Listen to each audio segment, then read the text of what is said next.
The stars outside the prison moon were cold and distant. Captain Eli Grant stood at the edge of the landing platform, staring up at the sky. His boots crunched softly on the old metal floor. This place was called Black Cell 9, one of the most hidden prisons in the galaxy. Only the most dangerous prisoners were sent here: traitors, spies, and war criminals. Eli was not a soldier anymore. He was now an engineer working for the Terran Repair Corps.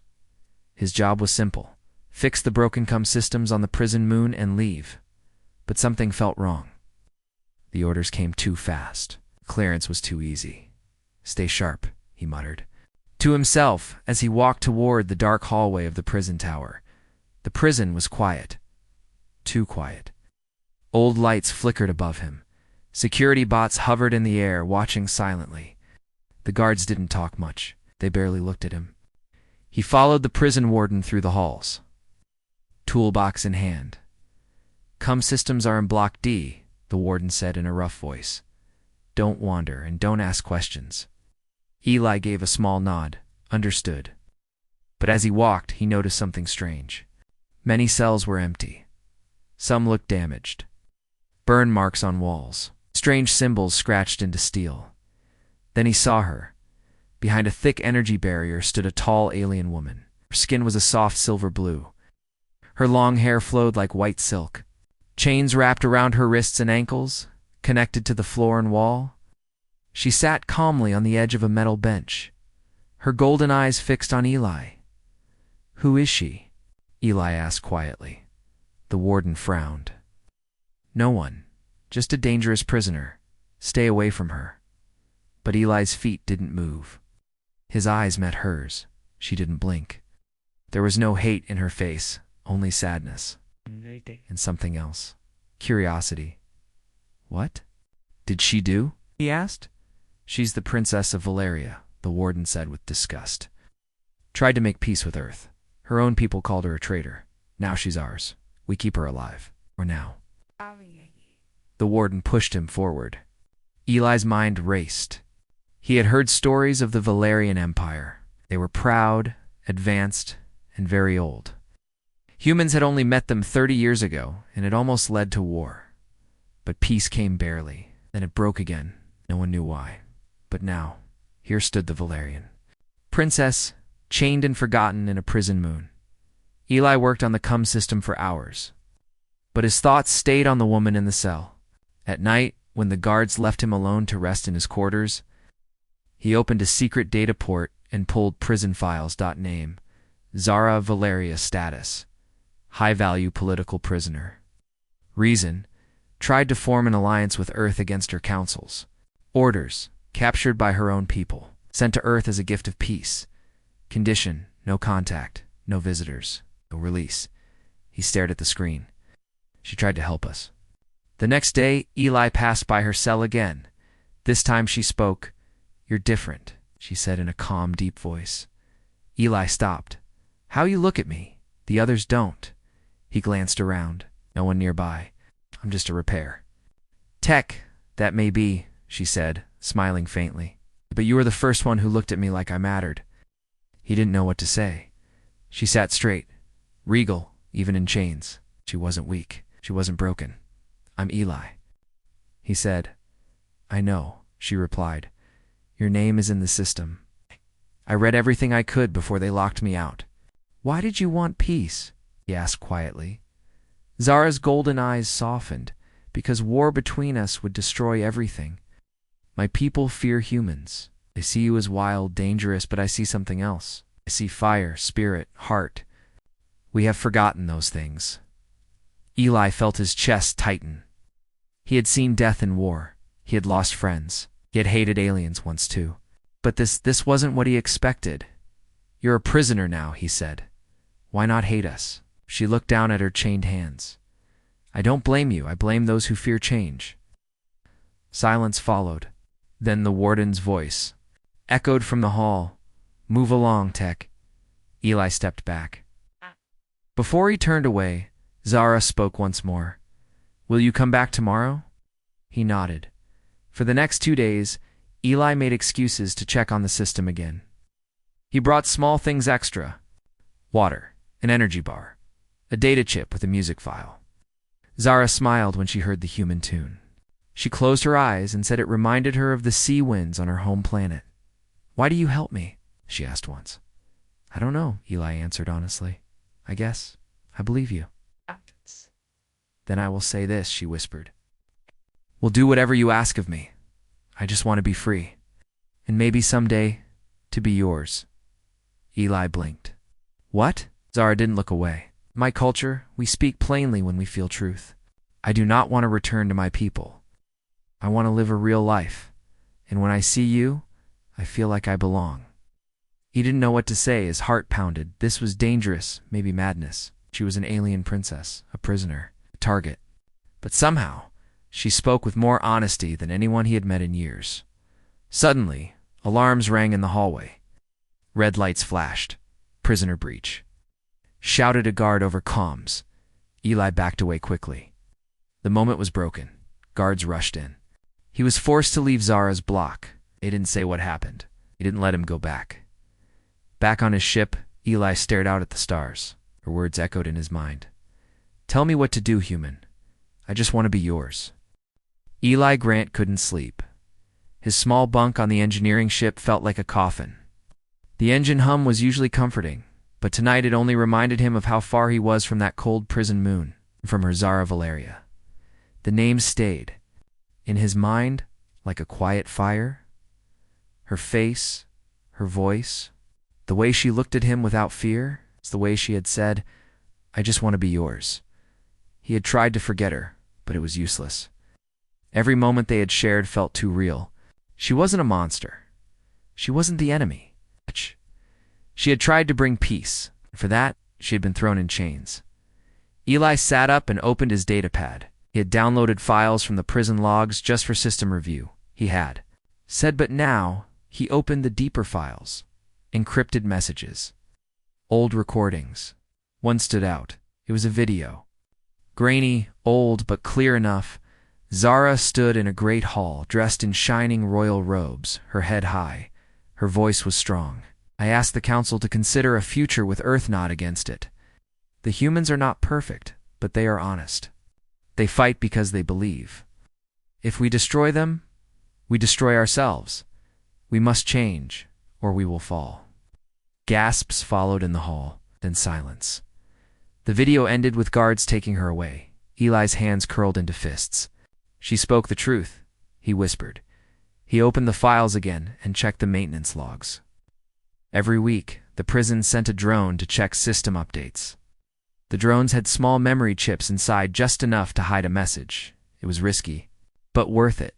2 days later, inside a hidden corner of the hangar, Eli carefully inserted a data chip into a maintenance drone. The drone beeped and began its flight to the prison moon. The message was short. "If you remember me, I'm listening. Tell me anything, Eli." Then he waited. The drone returned 3 days later. Eli took it apart with shaky hands. He found the chip and plugged it into his pad. There was one file, just voice, Zara's voice. "You came back to me, even through the stars. I don't know how, I don't care. You asked me to speak. So here's my truth." It broke.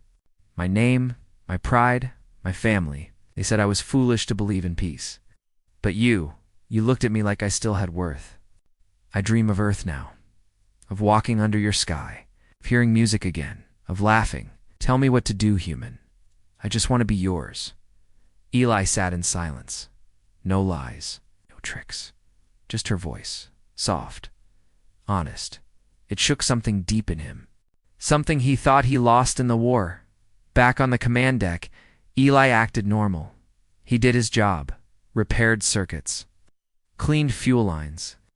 But his mind burned with her words. He sent one more message hidden in the next drone. "There's a place where you might be safe. I don't know how to get you out, but I'll find a way." "I believe you, Zara," she replied the next time with only 2 words. "I believe you." But things were changing. Commander Rivas, Eli's supervisor, had begun asking questions. "You've been requesting a lot of drone duty," she said one evening. "That's not standard for engineers. Just keeping systems in top shape," Eli replied with a smile. Rivas narrowed her eyes. "You were a good soldier, Grant. a little too good to waste time on cleaning old bots. If there's something, you need to tell me. Now's the time. Eli shook his head. It's nothing to report, but he could feel it. People were watching.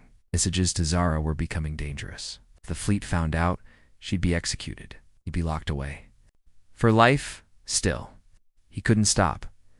Then one night the answer came to him. He opened a star map. There was an old mining colony on Gorth 6, a small rocky moon near neutral space, abandoned for years. But Eli knew some people, humans, and aliens who had turned it into a hidden shelter. No government controlled it. If I can get her there, Eli whispered, she might be free. He began to plan. First, he forged a special mission report, system check required on Black Cell 9. It looked real. He used old codes from his war days. They still worked. Second, he stole a stealth pod. Small, fast, with low radar signature. Meant for emergency escapes, but perfect for a rescue. Third, he sent one final message to Zara. Get ready. In 4 days during the next power reset, I'll come. Be ready to run. No reply came, but he knew she had received it. Those 4 days were the longest in Eli's life. He barely slept, barely ate, kept checking the pod, reviewing maps, calculating escape routes. Finally, the day came. He launched the pod just before. Dawn, silent, dark, slipping past the fleet scanners. He reached the prison moon in 3 hours. No one saw him enter. He used the emergency hatch near the cooling vents. Inside, the prison was quiet, almost like before. But Eli felt the tension in the air. He moved quickly, disabling cameras, unlocking doors. He reached Zara's block just as the lights flickered the start of the power reset. The energy barrier fell. She stood waiting, no longer chained. You came, she said. I told you I would, Eli answered. She stepped toward him. Then, I will follow. Alarms suddenly blared. Guards had noticed. The backup power was restoring run, Eli shouted. They raced through the halls. Zara moved quickly, silently. Once a guard spotted them, but she took him down with a smooth strike. I trained for years, she said calmly. They reached the pod. Eli opened the hatch. Get in. She paused. If we leave now, my people will call me a traitor. Earth will be hunted. Eli looked at her, then let them come. You're not a prisoner anymore. She stepped inside and the stars welcomed them. The stealth pod flew fast through the dark space. Its engines whispered quiet. Eli sat in the pilot's seat, hands tight on the controls. Behind him, Zara sat calmly, her eyes watching the stars outside. Her silver-blue skin seemed to glow faintly. In the soft cabin lights, course locked for Gorth 6, Eli said. We'll be there in 6 hours if no one finds us. Zara nodded. You've given me freedom. I will follow you anywhere. Eli looked at her through the side mirror. Don't follow me. Live for yourself. She smiled a little sadly. I want to live, but I want to live beside you. The moment was soft, quiet, but it didn't last. A sharp beep echoed from the dashboard. Eli's heart sank. We've been spotted. He tapped the screen. A red dot appeared, followed by 2 more. 3 ships. Fast, Valerian design. They sent hunters, Zara said, her voice tight. My people do not forgive escape, Eli swore under his breath. We're not fast enough to outrun them in this pod. Zara leaned forward.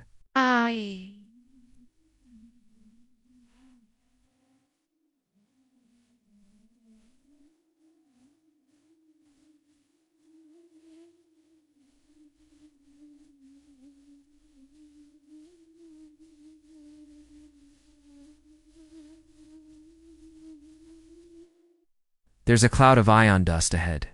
We can hide in it. Ion dust. Eli frowned. It'll mess with our systems. Only for a short time. Long enough to lose them. Eli made a decision fast. All right, hold on. He turned the pod sharply. The stars spun outside. Out. Pod raced into the glowing purple cloud. Static burst over the controls. Lights flickered. The ship rattled, but held steady. Outside, the Valerian hunters slowed. Their sensors couldn't lock on. They lost us, Eli whispered. Floss hit the back of the pod. Lights went out. Alarms screamed. They fired blind and got lucky, Eli shouted. Zara moved quickly. I'll stabilize the rear systems. You know how? He asked, surprised. I was trained in everything, she said simply. She pulled open a hatch and disappeared into the back. Eli focused on flying. The pod was limping. Sparks flew from one panel. He rerouted power from non-critical systems, just enough to keep moving. Then Zara returned, her hands slightly burned, her face serious. We can fly, but not fight. Eli nodded. Then we don't fight. We run. The pod broke free of the dust cloud. Gorth 6 was close now. It's a small rocky moon full of old mining tunnels and hidden camps. But the Valerian ships were back.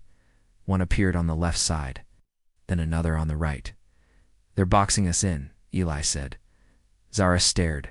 At the screen, they'll try to take me alive. If they can't, they'll kill us both. Eli looked at her.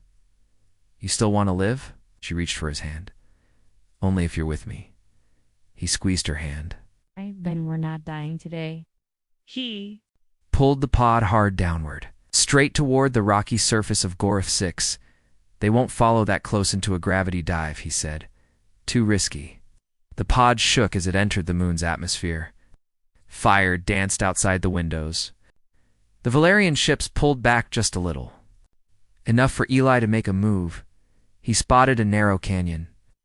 A place only a small ship could enter. Hang on, he shouted. The pod shot into the canyon. Sharp rocks flew by on both sides. One wrong move, and they'd crash. But Eli flew with focus. He had done this before during the war. Low-flying, risky. Fast, the canyon opened into a dark cave. Eli turned the pod lights off. They slid into the shadow and stopped. Silence, then. Nothing. The enemy ships flew past. Not seeing them, Zara let out a breath. You did it. Eli leaned back. No, we did it. They stayed hidden for hours. When the scanners showed the enemy ships were gone, Eli flew the pod toward the old mining site. It was a ghost town, metal buildings half buried in dust, power lines broken and rusted, but life still moved. A tall figure stepped out of a doorway. A human with a gray beard and a robotic arm. Eli, the man called. Is that you, Commander Rice? Eli stepped out of the pod.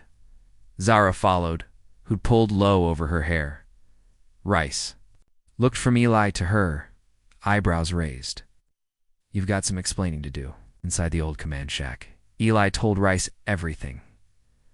About the prison, about Zara, about the escape, about the hunters. Rice listened without speaking. Then he stood and poured a drink. You're either the dumbest man I know or the bravest. She's not the enemy, Eli said firmly. Rice looked at Zara. I can see that. But the galaxy doesn't care. You've painted a big target on her back. Zara stood tall. I am not afraid of dying. brave. I'm afraid of dying without meaning. Nice. Nodded slowly. All right. You can stay here. But if they come again, we fight. Zara stepped closer. I will fight too. I am not just a princess. I am a warrior. Rice smiled, like her. That night, Eli sat on the roof of the old shack, watching the stars. Zara joined him. She sat beside him, quiet for a while. Do you regret it? She asked. Helping you? Eli shook his head. Never. She looked up at the stars. Always believed someone would come, even when I was chained. Eli looked at her. Why me? Because you looked at me like I was not just a symbol, not just a prisoner, but a person. He didn't speak. He just reached for her hand. She held it, and for the first time in a long time, neither of them felt alone. The days passed slowly on Gord-6. Zara walked through the dusty old mining colony like a ghost from another world. People stared at her, at her glowing skin, her silver hair, her graceful walk. Some were afraid, others were curious, but none dared come close. Only Eli stood beside her. He helped her fix broken doors, carry supplies, and understand human jokes. Sometimes she laughed softly. It was a strange sound, like music made from light. At night, she sat beside him under the stars. They didn't speak much. Words weren't always needed, but peace never lasted. One afternoon, Rice returned from the edge of the moon's radar range. His face was hard. "They're looking for her," he said, tossing a data pad onto the table. "Valerian Empire has placed a bounty on Princess Zara, alive or dead." Eli picked up the pad and read the message. His fists tightened. Zara read it too. Her voice was calm. "They do not want me back. They want me erased." Rice nodded. "An Earth Command knows you're here, Eli. They sent a message too. You broke protocol. You're a wanted man." Eli sat down slowly. "So now we're both fugitives," Rice sighed. "I've seen many wars, but this is different. A princess from one empire, protected by a runaway human. The galaxy will talk." "What do they want?" Eli asked. Rice shrugged. "Earth wants to avoid war. Valeria wants to show they're still in control. Neither side wants her speaking in public." Eli looked at Zara. "But if she does speak, maybe peace can happen." Zara touched his arm gently. I will not hide forever. "They win." Rice leaned back. "Then you'll need protection. I have contacts, people who believe in truth. If you speak before the Independent Systems Assembly, it might shake the galaxy." "But it's dangerous," Eli said. "It could attack her ship before she even arrives." Zara smiled softly. "Then you will fly with me." The next day, Rice helped prepare a hidden signal. It reached a secret Earth fleet ship, the Horizon, flame-led by a bold woman named Admiral Celine Kwan. Someone Rice trusted, Celine arrived after 2 days in a sleek black cruiser. When she stepped out, she wore a white coat and a cold expression. "You're causing a storm, Eli," she said. "And you," she turned to Zara, "are either the key to peace or the spark of another war." "I only wish to speak," Zara replied. "Not for my throne, not for myself, but for a future where humans and Valerians are not enemies." Celine studied her. "Then I'll get you to the assembly. But if anything goes wrong, we vanish. Understood?" Zara nodded. "I accept the risk." Eli stepped forward. "I go." With her, Celine raised a brow. "Even now, you could still save yourself." "I'm already saved," he said, glancing at Zara. She did that. The Horizon flame flew quietly through deep space, avoiding patrols. Eli and Zara stayed. In a small private room. She wore a simple cloak now, not royal robes. Yet her presence still felt like royalty. Zara practiced her speech. Eli helped her with human phrases. Sometimes she would pause and ask him questions. "Why do humans love stories so much?" "'Cause stories give us hope," he said. "Even when life is hard." "And what do you hope for, Eli?" she asked, looking into his eyes. He hesitated, then answered, "A home. A place where I'm not fighting. Where I can just breathe." She touched his cheek. "Then let us find that home together." 2 days later, they arrived at the Independent Systems Assembly, a massive space station floating near the border of neutral space. Ships from hundreds of worlds circled it, some sleek and bright, others large and old. The Horizon flame was cleared to dock under a secret code inside. Guards in silver armor guided Zara and Eli through long halls. Many eyes turned to watch. Them, whispers followed. "Is that the Valerian princess? She's alive? Why is she with a human?" They reached the assembly hall, a grand room filled with alien leaders, diplomats, and officers. A floating podium waited in the center. Admiral Celine spoke to the council. "I present to you Princess Zara Valaria, alive," and with something to say, Zara stepped forward. Her voice was strong. "Leaders of the galaxy, I do not come as a queen. I come as a person who has suffered. I was locked away because I spoke of peace. Because I believed that humans, though new and different, had hearts like ours. I do not ask for war. I ask for truth." Eli Grant, a human, risked everything to save me. He did not ask for reward. He only saw me as someone worth saving. If that is not the path to peace, then what is? The hall was silent, then voices rose. Some cheered, some argued, some shouted that she was a traitor. Others demanded proof. Zara stood calm. But suddenly, arms blared. Eli turned sharply. "They're here!" On the screen, a fleet of Valerian warships dropped out of warp near the station. "They tracked us," Celine growled. "They don't want her words reaching anyone else." Eli grabbed Zara's hand. "We have to go." Guards rushed to protect them. The station shook as the outer shields activated. "We're under attack," someone yelled. Admiral Celine led them back toward the horizon flame. "We'll get you out, but we'll need to fight." Zara looked back once at the assembly hall, now emptying in panic. "They heard me," she whispered. Eli squeezed her hand. "That's enough. Now let's survive." Back on the ship, Celine gave orders. Defensive mode, full shields. Jump to deep space when clear.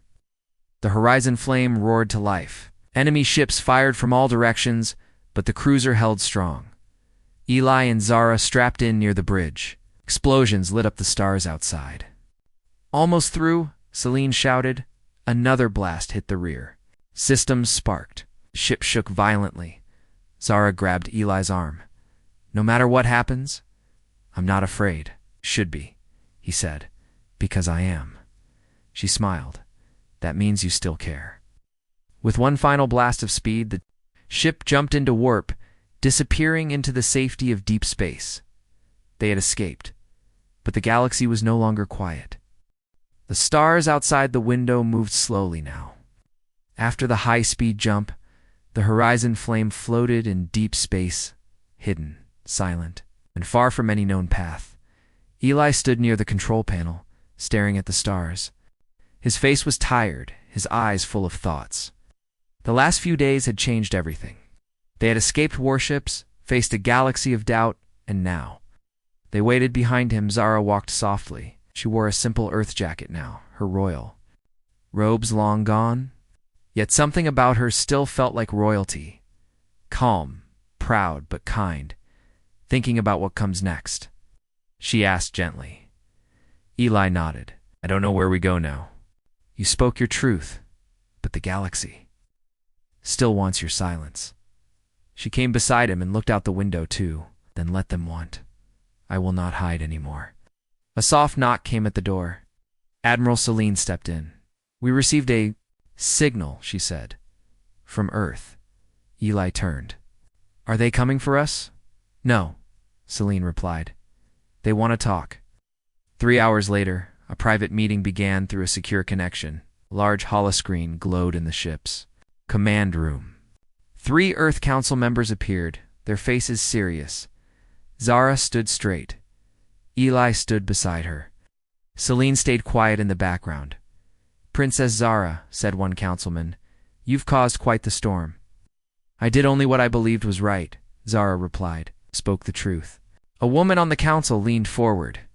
"We don't disagree, but your presence now puts Earth in danger. The Valerian Empire wants you dead." Eli stepped forward. "Then Earth should protect her." Another man shook his head. "Psst, it's not. That's simple. War is close. We must be careful." Zara's eyes turned sharp. "Peace is not born from silence. It is born from courage." The council went quiet for a moment. Then the woman spoke again. "There is a choice," she said. "Zara can stay on Earth. We will give her a safe home, under protection. She will not rule, and she will not speak in public. But she will live in me," Eli asked. "You broke laws," the man said. "But Earth also believes in loyalty. If Zara agrees to stay in peace, your record will be cleared." Zara looked at Eli. Then she spoke. "No," she said firmly. "I will not live in silence again." The council looked surprised. "Then what do you want, princess?" She lifted her chin. "I want to live among the people. Not as a ruler, not as a prisoner, but as a woman. A voice, a partner. Choose Earth.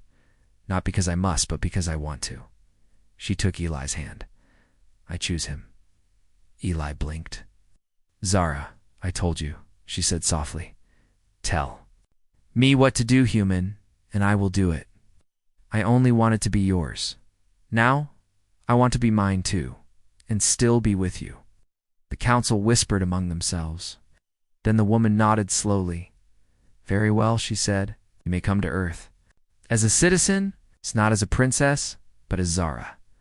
You will have no title, no power, but you will have a voice." Zara smiled. "That is all I need." 1 week later, the Horizon Flame landed on Earth. It was early morning. The sky was pink and gold. A small group waited on the landing field, no soldiers, no news cameras. Just a quiet welcome. Zara stepped down first. She breathed in the cool air. The wind played with her white hair. The sun touched her skin gently. Eli followed her. "Welcome home," he said. She turned and smiled. "Yes, home." Celine stepped forward. "You have one chance. At a real life now, use it well." "We will," Zara said. Celine shook Eli's hand. "You're still a fool, but maybe the right kind of fool." Eli grinned. "That's the best kind." Months passed. Zara lived in a small house near a forest.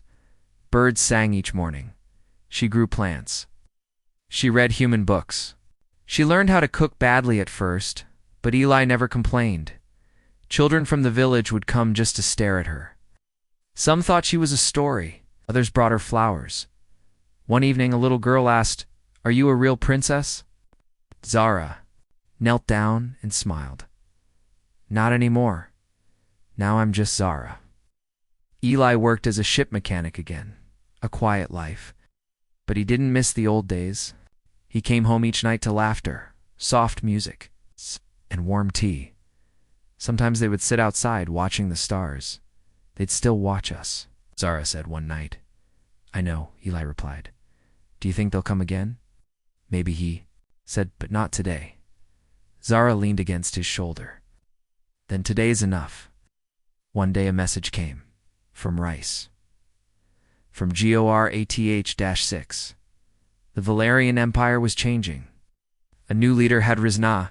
Young voice, inspired by Zara's words. More. Planets were asking for peace talks. The old council was losing power. Zara read the message quietly. "I never wanted to be a queen again," she said. "You don't have to be," Eli said.